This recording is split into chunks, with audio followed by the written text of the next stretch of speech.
বেশিক্ষণ অ্যালাউ করেনি আমাদেরকে, এখানকার লোকেরা বলছে তাড়াতাড়ি চলে যেতে। জানি না কোনো কারণবশত হয়তো বলেছে। আর যাই বজরংবলী প্রথমত, এই দেখো ভিউটা গাইস। হনুমান মন্দিরের মেন গেটটা বন্ধ, যেহেতু আমাদেরকে এটা পার করে যেতে হবে। ভাই যা আগে তুই চলে যা, পার হয়ে নে। এদিকে লাফিয়ে পার হচ্ছে, পার তো হতেই হবে, দর্শন করতে এসেছি। চলো গাইস, ফিলহাল আমি এখন আছি একটা মাঠে দাঁড়িয়ে। এখন আমি হনুমান মন্দির যাবো। সো অনেকদিন থেকে যাওয়া হয়নি, তো ভাবলাম আজকে যাবো। যাওয়ার কথা ছিল সকালে, বাট রোদ্দুরটা দেখো কত রোদ্দুর। এখন 6:03, রোদ্দুরটা একটু কমেছে, তো গিয়ে ঘুরে আসি। আর গাইস, হনুমান মন্দিরটা খুবই সুন্দর। আশপাশটা তোমাদের ঘুরে দেখাবো কেমন জায়গাটা। তো চলো এখন বেরোয়া যাক। এবং আমি ভেবেছিলাম সাইকেল নিয়ে যাবো, সাইকেল নিয়ে চলে এসেছিলাম। বাট আমার একটা ভাই চলে এসেছে বাইক নিয়ে, ও বলছে তো বাইকে যাও, আমিও যাবো। ও কিছু ভিডিও বানাবে, তো চলো ওখানে গিয়ে তোমাদের দেখা হচ্ছে। আর ওখানকার ভিউগুলো তোমাদের দিচ্ছি। হনুমান মন্দির যাওয়ার সময় ডান সাইডে, আমাদের দু সাইডে পড়বে এই রাস্তাগুলো, গ্রাম সাইডে। ভিউটা দেখো কত সুন্দর লাগছে, মারাত্মক লেভেলে। আর এদিকে চা পাতা বাগান।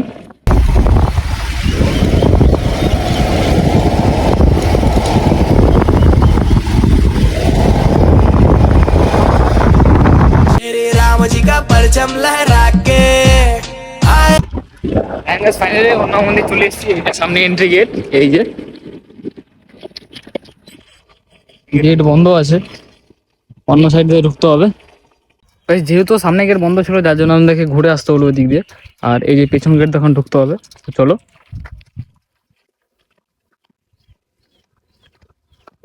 শান্তি পরিবেশ, পুরো নিস্তব্ধ। ওখানেও একটা মন্দির, আই থিঙ্ক মহাদেবের মন্দির হবে। পুরো সামনে হয়ে যায় বজরংবলী। গাইস, হনুমান মন্দিরের মেন গেটটা বন্ধ, যেহেতু আমাদেরকে এটা পার করে যেতে হবে। ভাই যা আগে তুই চলে যা, পার হয়ে নে।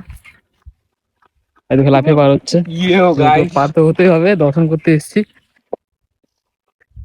চলো গাইস, হনুমান মন্দিরের মেন গেটটা এটা, এই যে বন্ধ ছিল, যার জন্য আমাদেরকে ওই দিক দিয়ে ঘুরে ঢুকতে হলো। আর জয় বজরংবলী প্রথমত, এই দেখো ভিউটা। জয় বজরংবলী গাইস।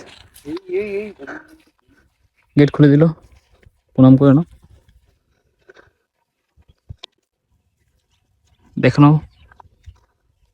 কার্শিয়াং হনুমান মন্দির থেকে এটা কিছুটা ছোট।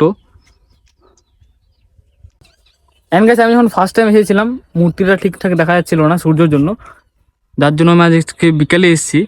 আর মূর্তিটা প্রায় গাইস 25 ফুট হবে, দেখে নাও একবার।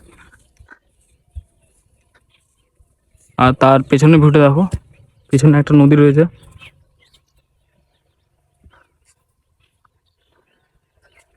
নিস্তব্ধ জায়গাটা প্রচন্ড, আর শান্তিদায়ক জায়গা। বেশিক্ষণ অ্যালাউ করেনি আমাদেরকে, এখানকার লোকেরা বলছে তাড়াতাড়ি চলে যেতে। জানি না কোনো কারণবশত হয়তো বলেছে। श्री राम जी का परचम लहरा के आए हैं भगवान हरे। এন্ড গাইস, মন্দিরের সামনে ভিউটা তোমাদের দিচ্ছি। এই যে সামনে হনুমানজি, আর এদিককার ভিউটা দেখো, ফুল গাছ লাগানো রয়েছে, ফুল হয়নি।